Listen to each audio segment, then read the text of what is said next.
অস্ট্রেলিয়ার যে booming economy আর diverse industries and high demand, যে স্কিল প্রফেশনালদের জন্য যে হাই ডিমান্ড, এইটা তৈরি করেছে একটা lucrative job opportunities. Salaries vary করে আপনার লোকেশন আর এক্সপেরিয়েন্সের উপরে। সো শুরু করা যাক।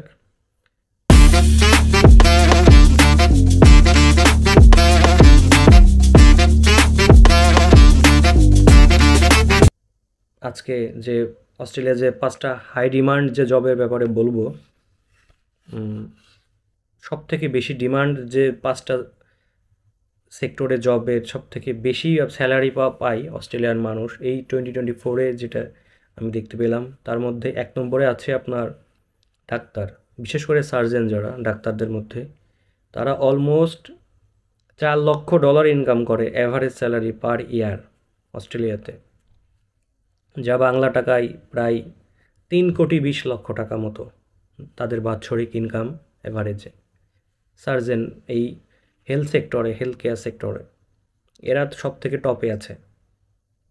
আর তারপরে 2 নম্বরে আছে আপনার আইটি সেক্টর, আইটি ম্যানেজার, অর্থাৎ যারা ইনফরমেশন টেকনোলজি রিলেটেড, তারপর cyber security, software engineer, IT engineer.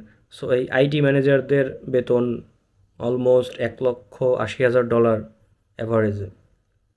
So যা বাংলা টাকার 1,40,00,000 থেকে 44,00,000 পর্যন্ত। 1,40,00,000 যদি ধরেন, তাহলেও বছরে ইনকাম করে এই ইনফরমেশন টেকনোলজির যে ম্যানেজাররা, যারা IT manager, cyber security manager. কারণ পুরো দেশটাই তো আইটি রিলেটেড, আইটির উপরে নির্ভর করে থাকে বেশিরভাগ ক্ষেত্রে। সব কিছু আমাদের ক্যাশলেস, সব পুরো ইকোনমি, বেশিরভাগ সব কিছু দেখা যায় যে সব কিছুর মধ্যে সব জায়গায় বেশিরভাগই মানুষ মানে অনলাইন কেনাকাটা করে। সব কোনো কিছু পে করতে যাবেন, ব্যাংক বলেন, সব কিছু জাস্ট একটা মোবাইল দিয়ে, কেউ এখানে মানি ব্যাগও ইউজ করে না সাধারণত, কার্ডও ইউজ করা লাগে না, কার্ডলেস, ক্যাশলেস, সব কিছু এরকম একটা মোবাইল দিয়েই সব কিছু করা যায়, এখানে চালানো যায়। তো এই জন্য এই আইটি নির্ভর হওয়ার কারণে এই দেশে এই আইটি ম্যানেজারের বেতন সেকেন্ডে আছে, যারা প্রায় $1,80,000 ইনকাম করতেছে। আর তৃতীয়তে আছে আপনার মাইনিং ইঞ্জিনিয়ার, যারা খনিতে যারা ইঞ্জিনিয়ার। এই ইয়েতে আপনারা জানেন যে অস্ট্রেলিয়াতে প্রচুর খনি আছে, খনিজ সম্পদে ভরপুর। সো এই যারা মাইনিং ইঞ্জিনিয়ার, তাদের বেতন বছরে অ্যাভারেজ $1,70,000 পর্যন্ত, অর্থাৎ বাংলা টাকার যা 1,36,00,000 পর্যন্ত হয়। এটা বিশেষ করে অস্ট্রেলিয়ার ওয়েস্টার্ন অস্ট্রেলিয়া, যেটা পার্থ ওই সাইডটা, আর আপনার কুইন্সল্যান্ড এরিয়া, এই এরিয়াগুলোতে ওদের এই মাইনিং ইঞ্জিনিয়ারিংয়ের হটস্পট বলা চলে।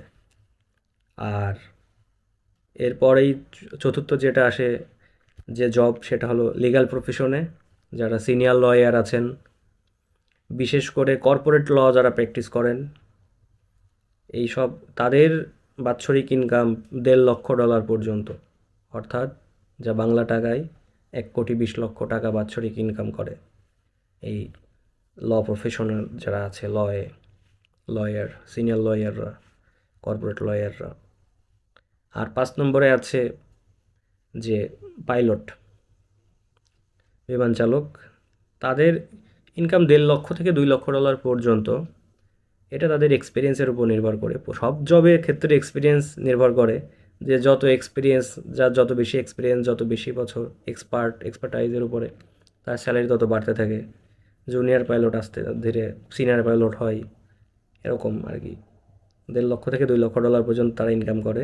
আর তাদের যা বাংলা টাকায় আসে প্রায় 1,20,00,000 থেকে 1,60,00,000 পর্যন্ত বাৎসরিক ইনকাম।